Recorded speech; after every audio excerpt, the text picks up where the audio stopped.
Welcome to Meet the Candidates. I'm Barbour Strickland, and here with me is Alan Thomas, Mayor of Greenville, who's running for re-election.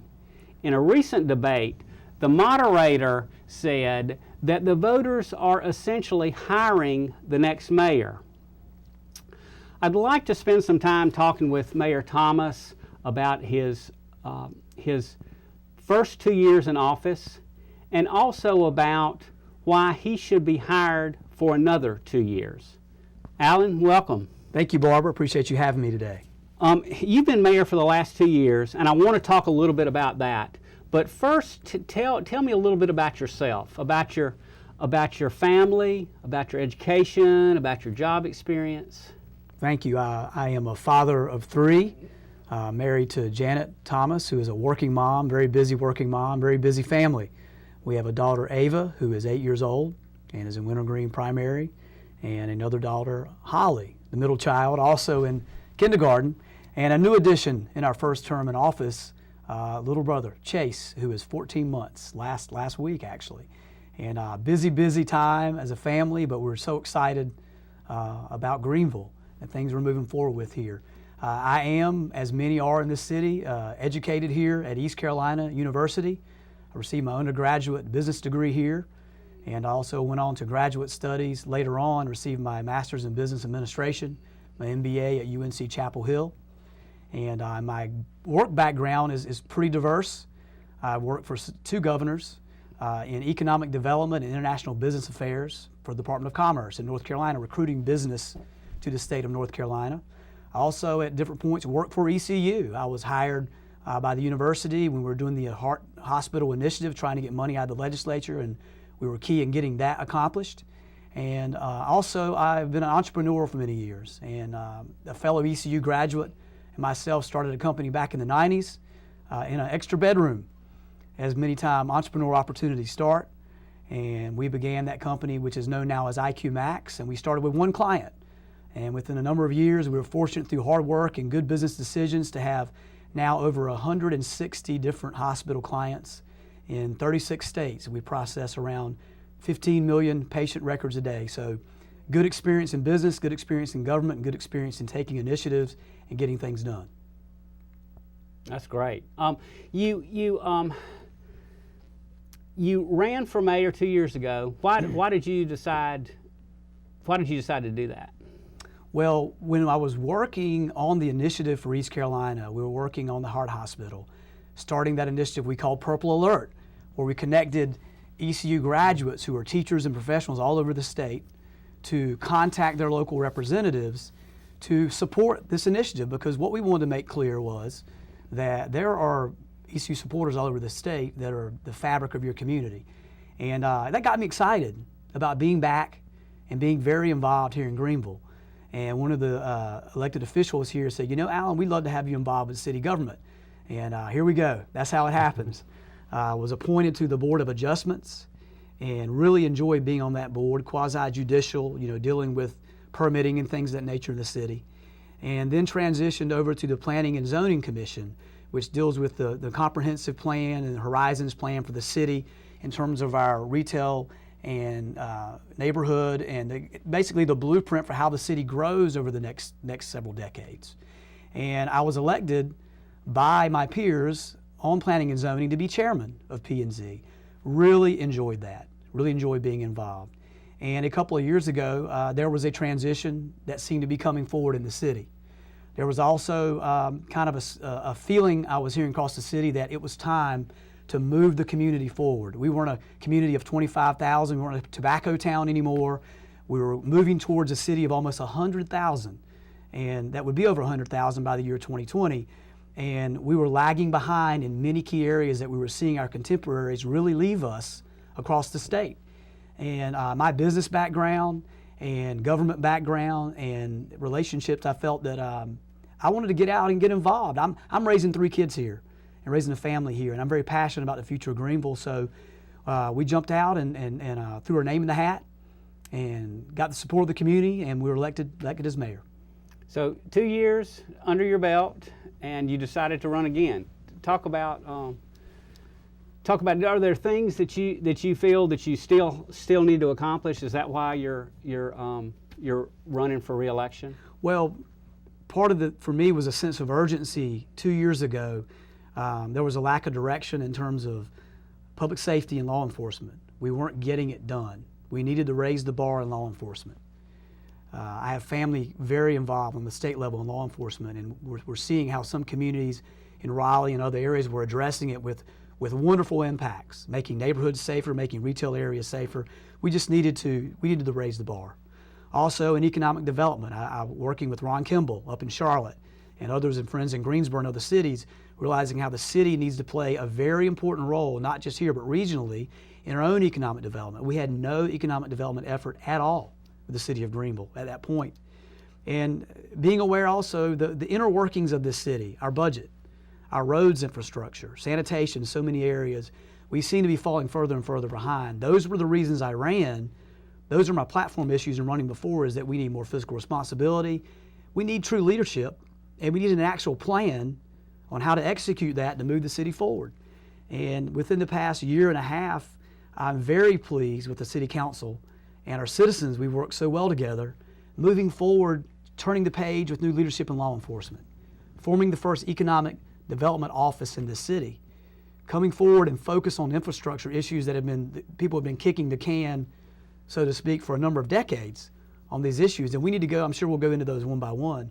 But that's why I ran before, and we have the momentum. We have good things happening in this city. Look at our downtown, our uptown area.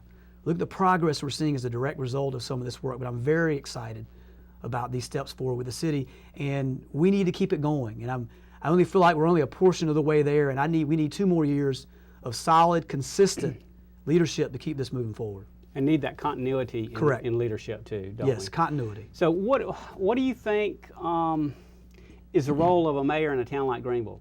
Now I know it's a lot different than when Greenville was 25,000. Yes. Now it's approaching 80 some thousand. We're really close to 90,000. Yeah. Yeah. Well, as you mentioned, in different communities, the role of the mayor may be different. We are a council-led form of government, which means the mayor, many may not notice, the mayor doesn't even vote, right, except on the rare occasion to break ties. But the mayor is the visible external leader of the city. We deal with much of the state issues, the regional issues. We represent the city in so many other official capacities with our Metropolitan Planning Organization, which decides where all of our regional transportation dollars go. I chair that for the entire region in Pitt County. But we work very closely with our council members in moving forward. The mayor's role is what you make of it as a city leader. Some may only see city council meetings and may think that the small percentage of the time that I'm there with a gavel, that's what the mayor does. That amounts to about 1% of what the mayor does on a day-to-day basis. It is truly a 40 to 50, 60 hour a week job that if you get paid by the hour, I'm not sure we quite meet minimum wage for that stipend, but that's not why you do it. You do it because you love the community and because you want to continue to see Greenville moving in the right direction. But the mayor's role is what the person you elect, what they bring to the table.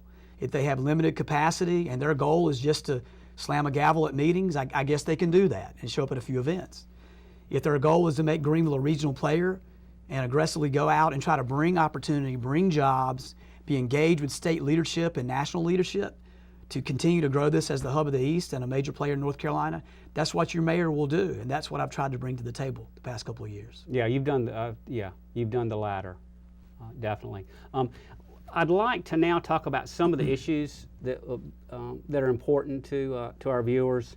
I'd like to go through some of the different topics and talk about what you've done in these areas and what you will do in the next couple years. Right. You touched on, let's talk about one you've touched on. You created a new Office of Economic Development. Yes. We've never had that before. Can you tell us a little bit about that? Well, this was based off of modeling that I had done prior to running for office about comparing and contrast what is our infrastructure here in the city and what is the infrastructure of a successful community. To create that vibrancy, you have to have balance, you have to have all the pieces.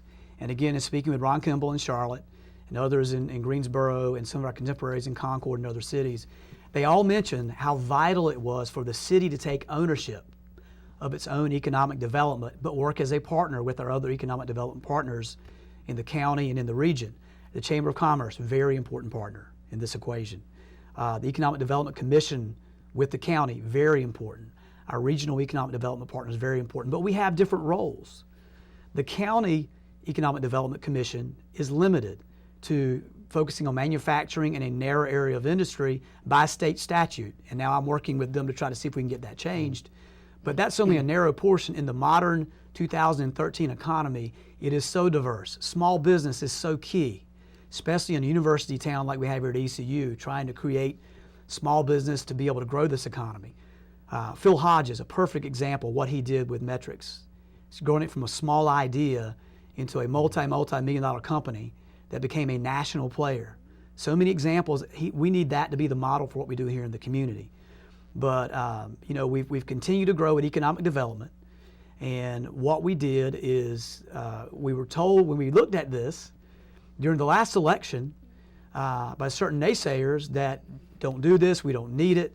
The county has this covered. It's going to cost $1 million to create economic development in this city. And I said, well, based off the modeling, I know that's not the case. So for $13,000, we redirected, well, $12,500 and something. We redirected resources within our city, and within a month, thanks to the support of council, we launched a sophisticated economic development team and an office here in Greenville for the first time. And with Carl Reese and our other leaders, we have moved forward. We've never looked back.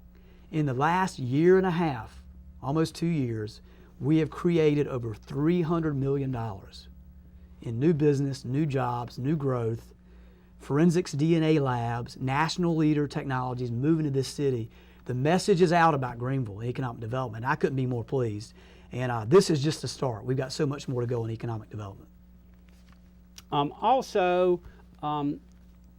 You instituted a new city budget process. And I believe when you took over as mayor, there was a property revaluation, and you needed to take a look at the numbers and the business side of how the city's run. So you created a new budget process. Can you talk a little bit about that?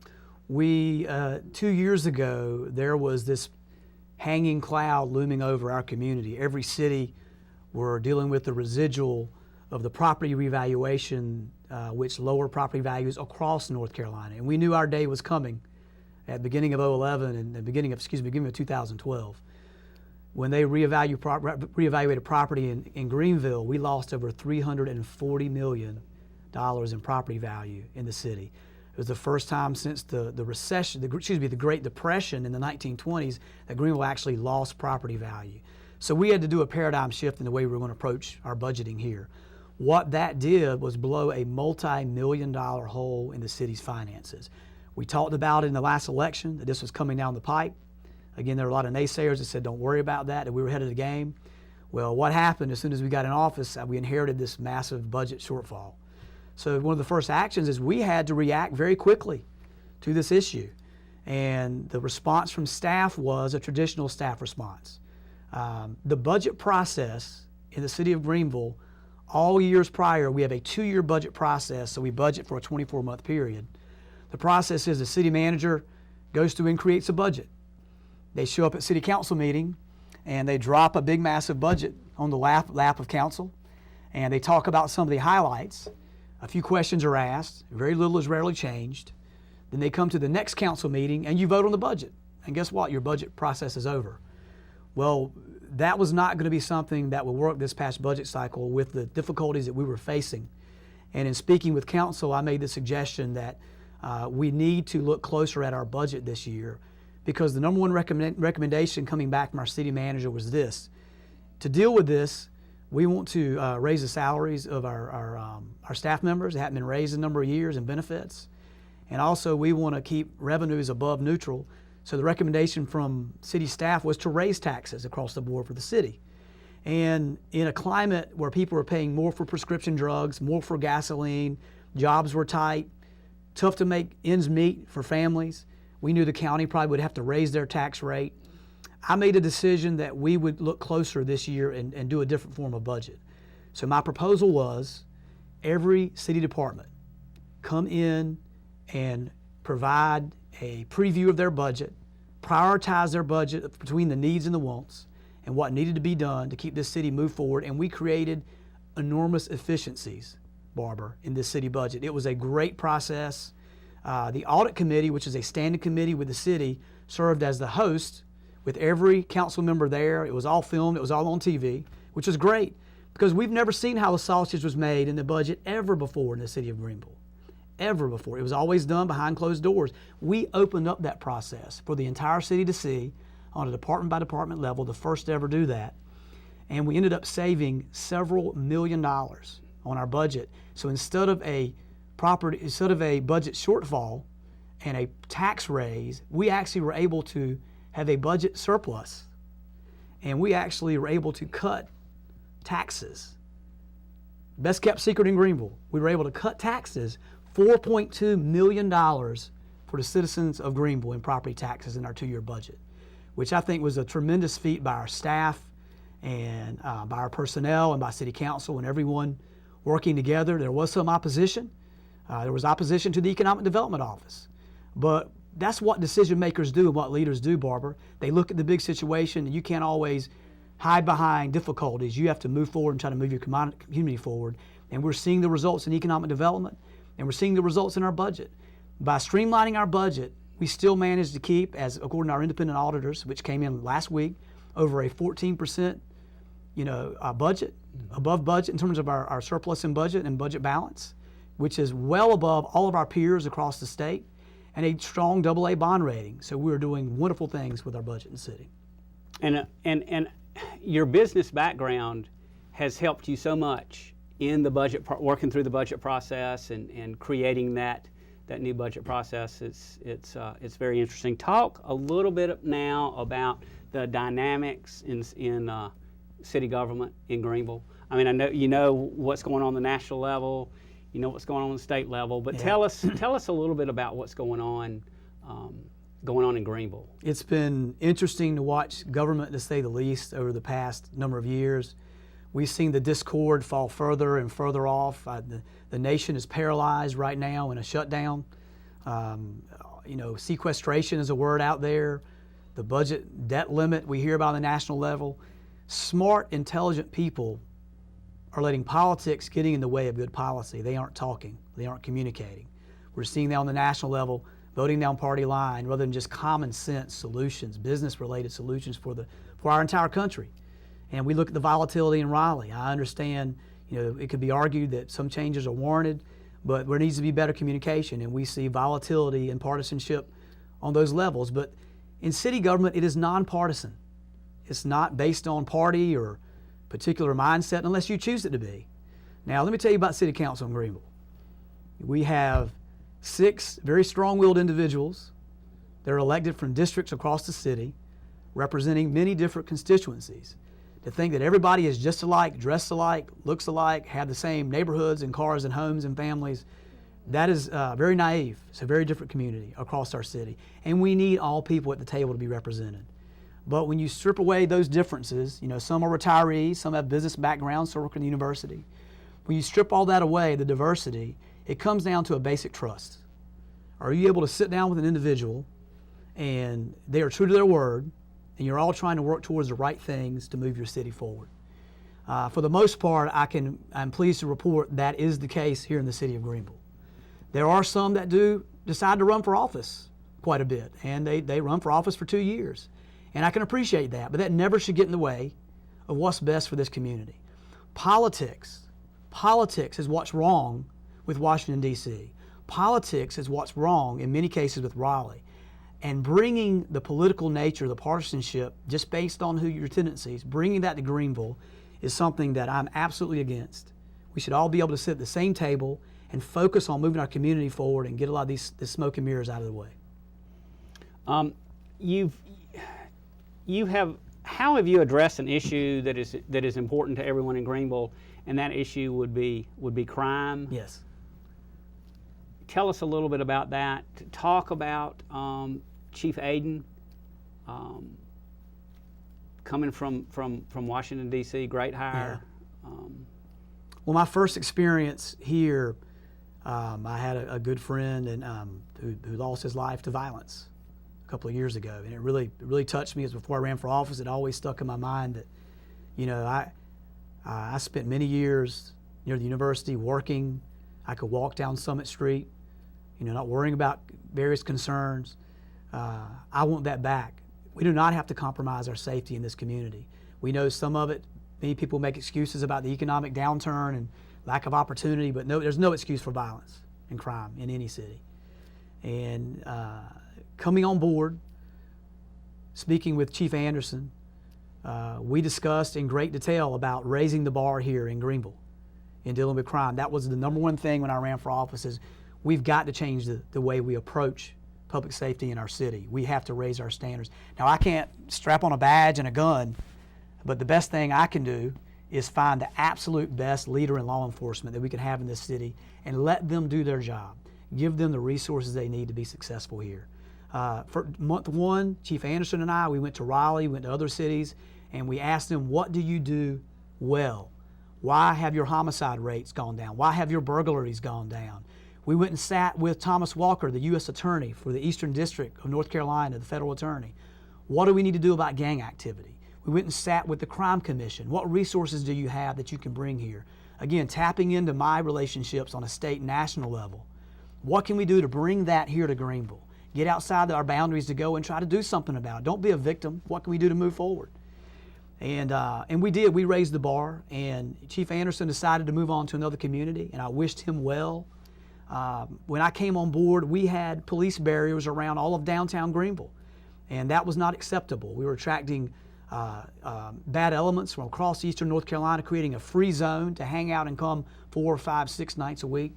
That is not acceptable in this community. We want our downtown area to be the heart of our city where we can have our children and our seniors and everyone can come and have a wonderful time and be safe together, and also our neighbors. So there was a change in leadership in the police department. And Hassan Aden is an amazing individual. We are so blessed to have this person here. He began as a beat cop walking the streets in Alexandria, Virginia. And this amazing guy who grew up overseas as a young person and living the American dream, working as a beat cop, growing up as a sergeant, a lieutenant, all the way through the ranks, 20 plus years in Alexandria, earned his master's degree in public administration at American University. I told him he should have my job in a couple of years, just take over. Beautiful family, wonderful to have them. He made a conscious decision a couple of years ago that he wanted to move somewhere in the South and find a wonderful community. And I'm not going to say the cities, but some major cities in North Carolina, he turned down. He chose the job in Greenville, North Carolina, over 3 or 4 very high-profile jobs that he could have taken. And I am very pleased with his approach to law enforcement here. We have a lot of challenges every day, but we're on the same page. He is very much an advocate of working regionally with our sheriff's departments, with the federal agencies, with our U.S. Marshals, Scotty Parker, all the great work they do with the Marshals. We specifically go to work with our federal agencies because they can do much more on gun crimes, gang crimes, and habitual crime situations, get them in the federal system. Because of truth in sentencing in the state system, many times criminals will repeat multiple offenses, they're right back on the street. So he's very focused on our federal plan. But even more important for me is his focus on neighborhoods. That's something that he and I hit off the bat right out of the gate. He has come off with a couple of strategies which I think are wonderful, his hotspot strategy and his predictive strategies. Whereas he has an officer assigned and plan to assign to every neighborhood in Greenville. Will have, you don't dial 911, of course you can, but at every neighborhood meeting, Officer Johnson or Officer Smith, whoever's assigned to your neighborhood, you have their cell phone number. You know how to get up with them. The slightest hint of any issue, you have an officer that will come to your neighborhood, and any family, any person in the neighborhood that wants an officer to come in and do a safety audit called SEPTED. They'll walk around your home, walk around your neighbor's home, show you where there should be more lighting. Don't make yourself an easy victim. The one thing that that Chief Aden really implores is don't make yourself an easy victim to crime. And also, they can't do it alone. This is a team effort with our neighborhoods and our retail, all of our citizens together. So very excited about the direction, but we still, look, let's face it, crime is still a big issue for us. You know, we recently got back our audit across the East. We actually perform number-wise very favorably, actually much better than all of our neighbors except for one in Part 1 crimes and those issues, but one crime is too many. We still have a lot of work to do, and I'm very excited about having time to move forward with Chief Aden. Speaking of neighborhoods, and you've addressed crime, what are some other issues that you've addressed in neighborhoods in Greenville? Well, it's wonderful to see the neighborhood advisory board expanded. We're so excited about that. It has grown over the past couple of years, but we are a city that, let's face it, we're 67% rental. So it's wonderful to see the expansion of the neighborhood advisory board now to, before, just based on the dynamics of how the board was set up, the HOAs and others that were members, we were limited to where 95% of our neighborhood advisory board were just on the homeownership side of the equation. Well, you know, renters have kids, they deal with crime, they have problems, they should have ownership of their neighborhood just like we all should. And if we don't address, if we ignore 67% of our neighborhood, of our city, then we're setting ourselves up for failure in crime, economic development, and so many in disenfranchisement. Wonderful to see that expansion. We've also addressed an area of concern around the neighborhood near the university. We received a large number of concerns about gang activity moving on our campus edge, literally blocks away from East Carolina. Soon after coming in office, gunshots rang out on Rotary Street, just 2 blocks away from ECU.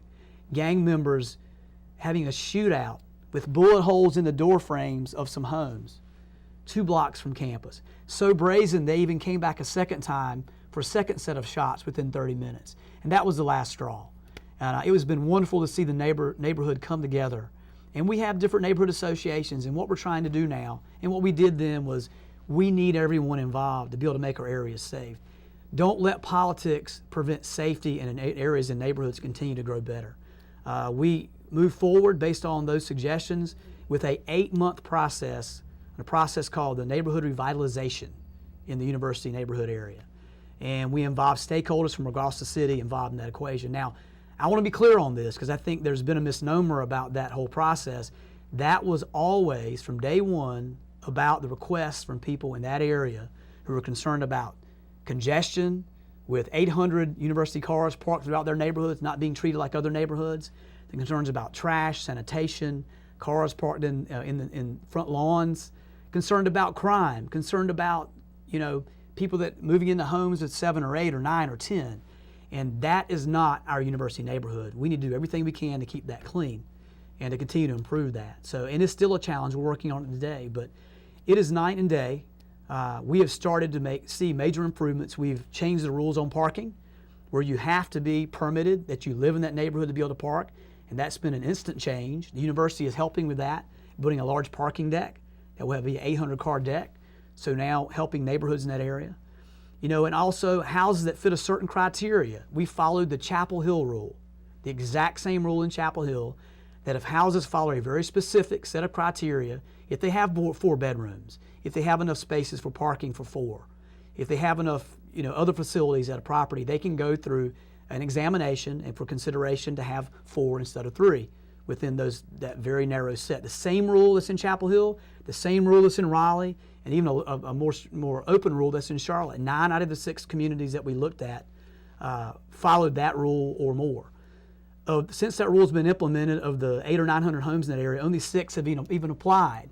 So it's often interesting. There's a lot of fluff and noise many times when it comes to certain initiatives, but when you get away from all that, you look at what actually has gone down, and it's a wonderful change and progress in your community. And what happened, the community was so excited.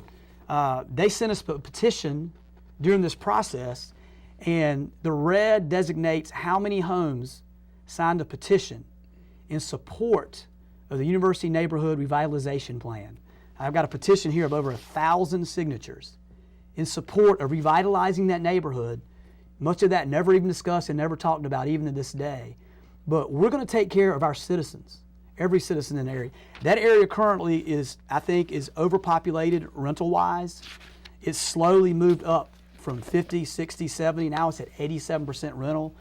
We need to make the area cleaner and safer so we can convert more to home ownership in that area. And that's my promise to this community. That's a major priority we need to continue to do. But let's face it, for 20 years, nothing was done in that area. A lot of talk, but no action, anything. No plan is perfect. Any plan that you launch a plan knowing that you're going to move forward with adjustment, and we have full expectations of that. But it's good to see the university on board, the students on board, the neighborhood on board, working together as a group to make that area safer. We cannot compromise the safety and the revitalization around one of our most important assets in our community, which is East Carolina University. You talked at the last mayoral debate about road resurfacing. Tell me about that, and why is it important to the citizens of Greenville? Well, it's not sexy, as you would say. Really? But if you don't have good roads, you can't connect your neighborhoods. It's difficult to recruit industry, retail, and commerce to our community. When we first came on board, kind of under the covers, I did as a business person, a bit of an internal audit on my own. I went and talked to the different department heads and said, where are we lagging behind? Because it's the same on the state level. If you don't have good infrastructure, it's very hard to catch up and it's very hard to grow. And as a city moving to 100,000 in population, roads are absolutely essential. Now, many of our roads in the city are managed by the state. Some of our major highways, Greenville Boulevard and others, are actually state roads, but the vast majority, we receive POW bill money from the state of North Carolina, which is part of when you pump your gas, that comes back to your local community where you live. So looking at the budget, an interesting number kept popping up for me. We get around $3 million a year to revitalize and resurface our roads. But Barbour, looking into this statistically, we were only spending a little over $290,000 to $300,000 a year of that $3 million on resurfacing our roads. So what had happened is over a period of almost a decade, we had backed up so far that we had a 70-year resurfacing cycle going on in our city, whereas our comparative cities were around 20 or 25 years. So we immediately moved forward over the past year with a Good Roads initiative to focus more of our funding towards what they were sent here to do, which is resurface our roads. Now, here's why that's important. It costs $100,000 per mile to resurface a road. If road goes to failure, it costs $1 million a mile to rebuild an entire area of road. Kevin Mulligan presented us several months ago. There are 600 lane miles within the city of Greenville. Over 100 of those lane miles are near failure based on neglect, and that's something we can't do. We have to stay ahead on our roads. Now there's a new strategy which Kevin's working on. Once we get caught up in our resurfacing, we're within the 20 to 25 year model, we can go to a micro resurfacing model which only costs $25,000 per lane mile to be able to keep our roads up to surface. So you see what we mean. You can count your dollars in your bank account while your foundation could be falling in, but we can't afford to do that. We can't continue to kick the can. And we were doing that also, I'll mention, in sanitation, which is another very key item. Looking into the sanitation budget, if we continued on the same path that we were on, we would be running a $15 million yearly deficit loss in sanitation within a few years if we didn't go back and change our model. Sanitation City of Greenville is a model that not a single city of our peer 20 cities across the state still use the trucks and the equipment that we use. In researching the different cities, we have more employees in sanitation, which we have to service these antiquated trucks. We have more employees than the city of Greensboro in sanitation.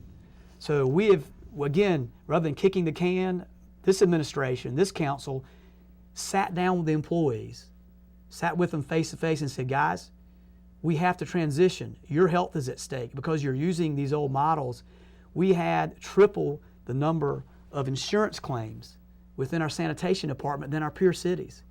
Again, business owner, I look at that. What can we do? But you got to treat your employees with dignity. We're very excited that we have a number that have decided either to take early retirement. There are others that we're putting through training right now to work in other departments in the city and the county. And so we have a 5-year transition plan to streamline sanitation to match the best practices across the state without one person losing a job. We're bringing them over and transitioning. But for many years, people were scared to address the problems that needed to be addressed in this city. Roads, sanitation, economic development. Those are the building blocks of a community. We were behind or non-existent on all of those. Now we have a plan.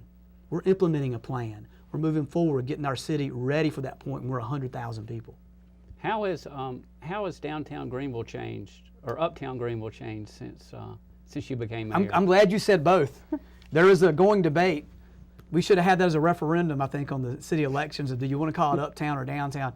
I don't care what you call it as long as people call it in a pleasant tone and in a good name. It's been quite a transition, Barbour, in uptown. It's been great to speak with people that have been away for years and they come back now and they say, wow, look at where Georgetown Apartments used to be. That's been sitting there like a monument to stalled progress for many, many years with boards over a window, looking at the university, looking at our uptown area.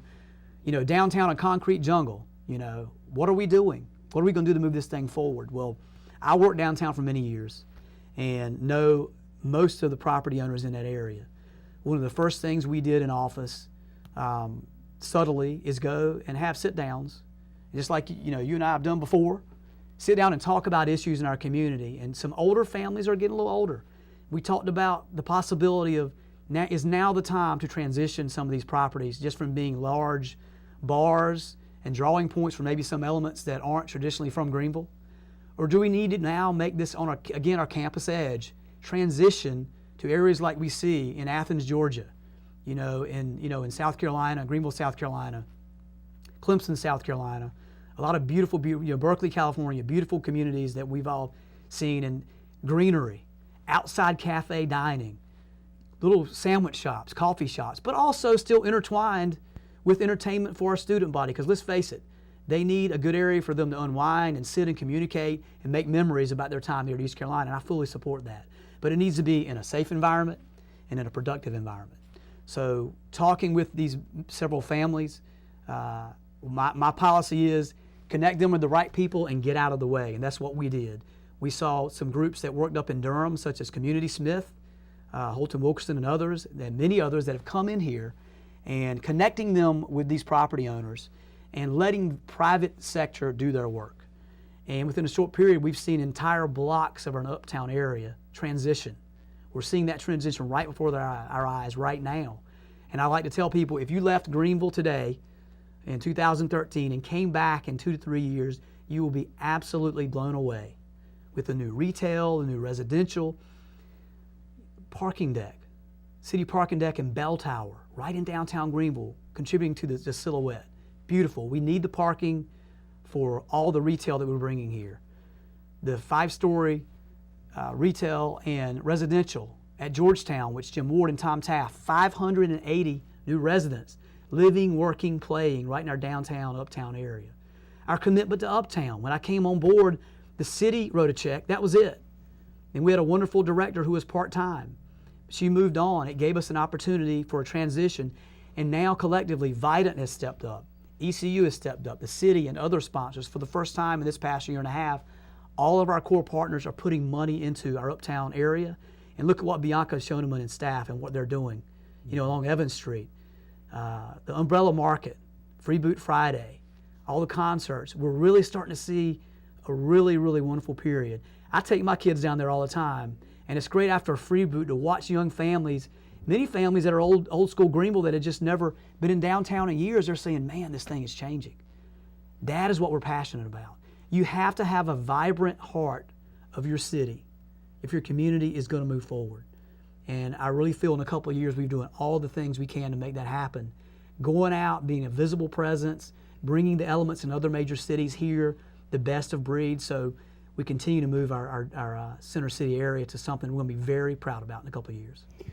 Talking about bringing people here, what are you doing to bring people to Greenville, young and old, and what are you doing to keep them here, to keep the young people here? A lot of the young people are going to Raleigh and Atlanta and places like that. What are you doing to keep people here? Well, I'm a prime example. I lived here for many, many years and educated here, and went away for a period of time, started a company out of state, and then ended up in Charlotte. But I always felt that barbecue calling me back, that salt air, and wanted to get back to those ECU ball games echoing in my ear. I couldn't wait to get back, and Greenville is so special. Many people, I talk to people all the time that don't live here. Man, I can't wait to move back to Greenville, North Carolina. It's such a special place. It all begins for me in creating a pathway for people to stay here. Remember, we talked about Phil Hodges and his wonderful story. There's dozens of stories like Phil, and you're seeing the next Phil Hodges is now that are freshmen, sophomore, and juniors at ECU, at Pitt Community. What we're doing now is trying to create more economic incubator, as well as young professional incubators here in this city to reintroduce. One of the things we've talked about doing in the coming year is, as people begin to graduate from the university, is give them a welcome to Greenville packet. Talk about all the wonderful amenities where we can get you pro bono, legal help, how to set up your business, accounting help, how to set it up correctly and protect your patents and the various things you need to do. Areas where you can collaborate with your classmates even before you graduate, start your business, build your business, grow your business here. But another important element in talking with others that have moved away and others that have that as a consideration is quality of life for young professionals. There has to be something for the 20-somethings and 30-somethings to do here. And one of the big things we're pushing for is, why not have an entertainment performing arts venue in downtown Greenville? Something that we're talking about at the university now. Why not have a swimming and diving facility in downtown Greenville? Something as a wonderful anchor, something that we can sell up and down the eastern seaboard, something talking with the university potentially about now. Why not have something that you and I have talked about it, and we coin it by different names, but I call it the Gallery District. All this wonderful music, arts, creative sciences, things that are happening on our campus. And let's face it, no parking happening in the basement and third stories, wonderful recitals and theater, so many things on campus. Why not have a gallery district? We're on the edge of our campus downtown where our restaurants and our stores can serve as a place of venue to present entertainment every night of the week. Create a wonderful entertainment enclave where people will come from cities around to be entertained and spend their time in our uptown, downtown area. Very important. But I will say this, you have to have the proper, again, infrastructure and economic development to give people the tools to make that happen. That's why, that's the fun stuff, but the underpinning is what Carl Reese and Nikki Jones and so many are doing in putting together an economic grid across this city. Where can you locate this business? If a company wants to locate here, or if we want to create retention, the best way to grow an economy here is an existing business that's been here for years. Give them the tools to hire 15 more employees, 20 more employees. One source, Mike Amen, perfect example, working with him, getting him state funds. We do that by not looking inward, but being able to be intact, plugged into our state and national partners. Helping to create growth and retention from our companies here, recruit companies here on a national level, which we're doing now for the first time ever, partnering with the Economic Development Commission, and getting our young and talented that we're educating and turning them out into the world, keep them here, Barbour. Keep them here in Greenville, North Carolina, and make this place grow. Speaking of connections, I think a lot of your connections, both on a national and especially on a state level, makes you very effective as a mayor and as a champion for Greenville. Well, and sometimes that comes in times of good times and also in difficult times. A couple of examples. This past year, we've seen a lot of changes in Raleigh, and we're here to represent Greenville. It's not a party politics thing. It's about what's best for our community. And I've made it my number one priority to be here and available and communicate across the board with all leaders, because my job is to keep opportunity flowing to this community. A lot of change in Raleigh, and we saw Greenville, for example, getting caught up in politics this past year. If we had not been paying attention, we could have lost major assets of this community. If we weren't ready, we would have lost a $260 million Southwest Bypass project that would have literally just disappeared earlier this year. The state of North Carolina changed their entire transportation model across the state. They've changed the way they value where money will be spent across the state. Whether you agree with that or not, doesn't matter. That is the rule of the land in our state. Greenville is probably better off than some communities, but maybe not as good off as some of the larger cities. Well, they did away with the Loop Fund and some of the other funding, which would have basically taken our funding that had been set aside for our Southwest Bypass, $260 million, that we hope to start this coming year. That money was about to be unappropriated and would end up on a bypass in Greensboro somewhere else. But being the fact that we were communicating on a regular basis and working closely with our DOT board members, with our DOT staff on the state level, we were able to come up in an emergency situation, working on a bipartisan effort where we were able to move that funding, move it to a different area of DOT, and save our mark of funding with DOT. And actually in September, the DOT board voted to approve that funding to keep that in place for us to be able to continue to protect that for our community. The other element that happened, a very rude awakening, I got a very, very early phone call from some panicking folks in Raleigh about our Greenville Utilities Commission. There was a big fight going on in Asheville for their water system, and a very bitter partisan fight between the county and the city, and that had spilled over to Raleigh. So state senators and state House representative members in those districts had decided that they were going to take ownership away from the water utility. A lot of history there, won't get into that of why, and take that over by the state and turn that over to a regional authority.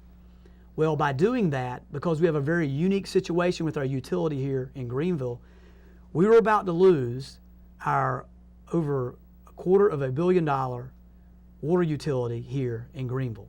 It was going, the way this rule was written, it was going to be turned over to the Contentnia Water Group, which is a small utility on the edge of our county that had, I think, 5 or 6 employees, based on the way this rule was written. They had their heels so dug in, Barbour and Raleigh, that they wouldn't even listen. Our legislative delegation were in place. We went up in an emergency situation, the city attorney, the city manager, and actually a couple of council members. And we were told to let it happen, that they would come back the following year and reattach and protect our utility back to the city of Greenville. Well, that's not an option. What that would do to our bond ratings, what that would do to our ability to be able to be a safe city in terms of our underpinning, something we couldn't have happen in our city. So I will say this, the relationship that we have with our legislative delegation saved the day on this.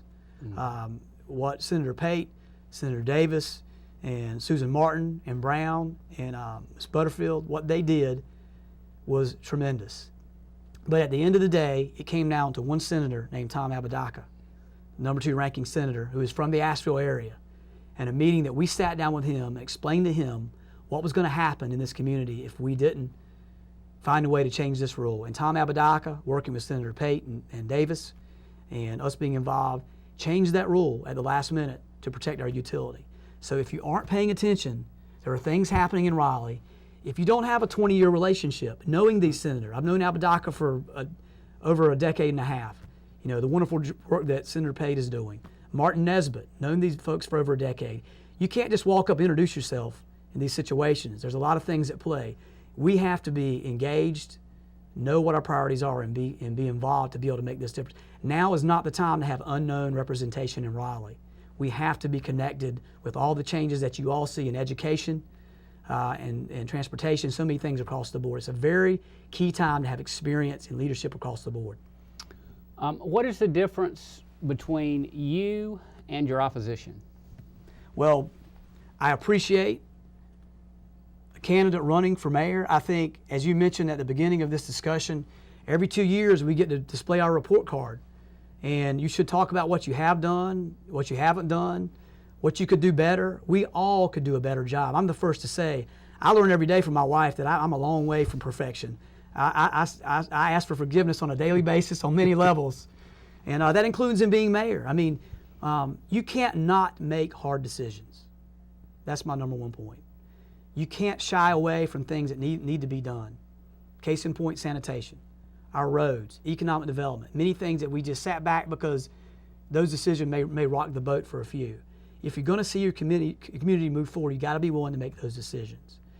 Also, I think that's the case for the opposition. They have to come forward with a platform and describe why they will do a better job than Alan Thomas to serve as mayor. This has been a lively process thus far. I've seen a lot of information, maybe negative and otherwise, being put out there from that type of campaign. My mother raised me better than that. I am never going to win a mudslinging or a negative campaign contest. I'll give that to them hands down. But what I will do is be the best mayor I can be for this city on a daily basis and put my passion and my heart in this every day when I look up and see my children and know I need to build a future for them here.